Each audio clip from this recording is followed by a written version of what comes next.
Beshi, kamusta ka na? Beshi, kamusta Ang na kaya siya? salating, nakakapagpakaba. Kwentong beshihan tayo ha.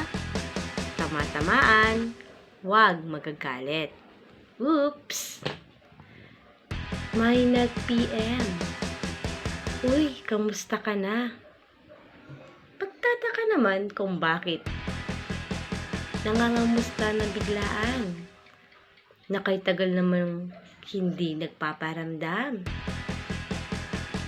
Kahit man lang like sa post mo sa Facebook, hindi man lang nagre-react. Oops, char! May nag-PM, nangangamusta. Kakabaka-baka naman, bakit bigla kang nangamusta?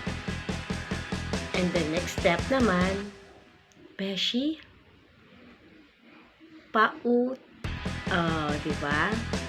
Kasi ang tao, hindi na dinadaan sa lantarang pangangamustahan.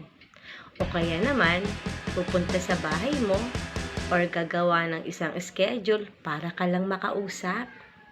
Ngayon, iba na sila. Nag-PPM na. Ganyan ngayon, ka-technology. Singilan time na. Ay, ang beshi mo. Sin lang? Oy, uso yan ngayon mga beshi ko. Kasi sila yung mga takot masingil ng personal, kaya naman sa pangungutang digital. O paano beshi ko? Kapag ako nag-PM sa iyo ha? O kaya nag-text? Hindi ibig sabihin, mangungutang ako ha? Gusto ko lang naman makipagkamustahan. Kung ano-ano na bang mga lagay natin sa buhay. O, diba? At kapag may kailangan ako, sasadyain kita. Para naman, hindi ka baka hindi. Para lang malaman mo.